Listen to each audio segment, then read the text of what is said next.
ظاہر لوگوں کے راز فاش ہوتے ہیں اس لیے میں یہ باتیں کرتا نہیں, اور میرا مقصد کسی کا مذاق اڑانا نہیں ہوتا, سب کے ساتھ ایسا ہو سکتا ہے, لیکن میں صرف بتا رہا ہوں کہ سوسائٹی مارکیٹ میں ہو واٹس گوئنگ آن, مارکیٹ میں ہو کیا رہا ہے.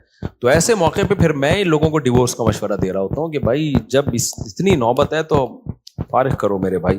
پھر صبر کا فائدہ نہیں ہے ایسے موقع پہ, کیونکہ شادی سکون کے لیے کی جاتی ہے. تھوڑی بہت ٹینشنیں ہر گھر میں ہوتی ہیں, لیکن ٹینشنوں کی بھی ایک لمٹ ہوتی ہے. کچھ بھی نہیں سن رہی, اپنے آپ کو ماتحتی نہیں سمجھ رہی ہے, تمہیں اس نے خانسامہ بنایا ہوا ہے, اس کو سمجھانے کی ایک لمٹ ہوتی ہے. 6 مہینے اماں کے گھر بٹھا دو, شاید کچھ دن کے بعد ہدایت مل جائے, پھر بھی نہیں مل رہی تو بھائی تمیز سے علیحدگی اختیار کرو. تو وجہ اس کی ہے کہ اللہ نے ہمیں غمزدہ رہنے کے لیے پیدا بولو نہیں کیا. غم ایک ہی ہونا چاہیے, وہ کون سا ہے؟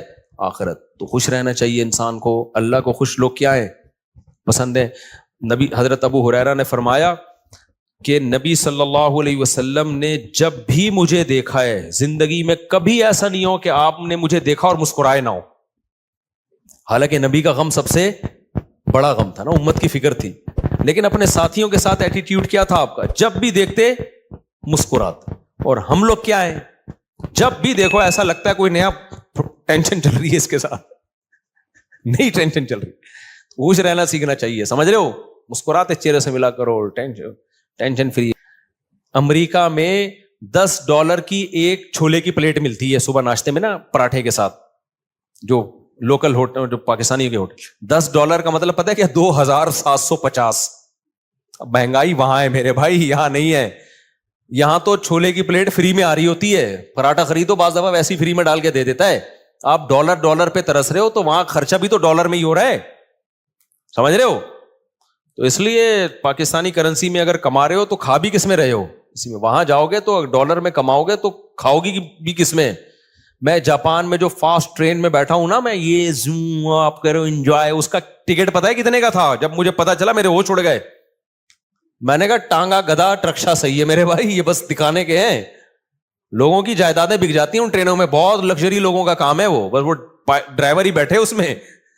تو بہت مہنگائی ہے, تو آپ بہت مزے میں ہو. اور وہاں ٹیکس اتنا ہے, آپ کی اگر 40 لاکھ تنخواہ ہے نا, 1 کروڑ آپ کی اگر تنخواہ, ایک مثال دے رہا ہوں تاکہ کیلکولیشن آسان ہو, تو 43 لاکھ روپے ٹیکس میں دینے ہیں آپ نے. یہاں اتنا ٹیکس تھوڑی ہے. پھر لوگ اس پہ خوش ہوتے ہیں, ہم ٹیکس دے رہے ہیں لیکن علاج ہمارا فری میں ہے, بچوں کی تعلیم ہماری فری میں. فری میں کہاں ہے؟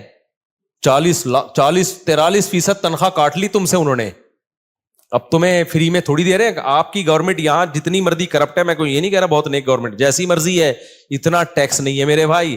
تنخواہ پوری آ رہی ہے آپ کے پاس, تو اس میں آپ اپنے بچوں کی فیس بھر لیتے ہو, وہ اتنی نہیں ہوتی, 43% نہیں ہوتی, وہ سمجھتے ہو, آپ کے سارے خرچے نکل رہے ہوتے ہیں. نہیں آ رہی میرا خیال ہے بات. اور پھر زکاتیں بھی لوگ دے رہے ہوتے ہیں, تھوڑے سے گھننے بن جاؤ, اگلا پوری جائیداد نکال کے دے دیتا ہے. یہاں تھوڑا سا گھننا بننا آنا چاہیے, بس یہاں پریکٹس کرو تھوڑی سی. تو اس لیے اتنا ٹینشن والا بات نہیں. ہم کیوں وہاں جا کے فوراً واپس آتے ہیں؟ مزہ ہمیں کہاں آتا ہے؟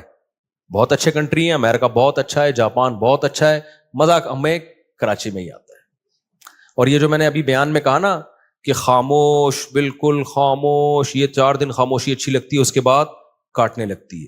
یہاں ریلیشن ہے, آبادی ہے, ایک بندہ پنجاب والا ملے گا, ایک پشتو والا ملے گا, ایک بلوچی ملے گا, ایک فلانا, ایک میکینک ملے گا, ایک فلانا ملے گا, ایک ڈاکٹر ملے گا, ایک سائنٹسٹ ملے گا, ایک سیاستدان ملے گا. ہر آدمی ہوٹل میں بیٹھ کے ایسے لگے گا یہاں سارے ہی پہنچے ہوئے لوگ ہیں, گپ شپ کا ماحول ہے. یہ سب کچھ وہاں پر نہیں ہے. خاموشی خاموشی خاموشی. ابے 4 دن تک خاموشی اچھی لگتی ہے, اس کے بعد میں نے کہا یار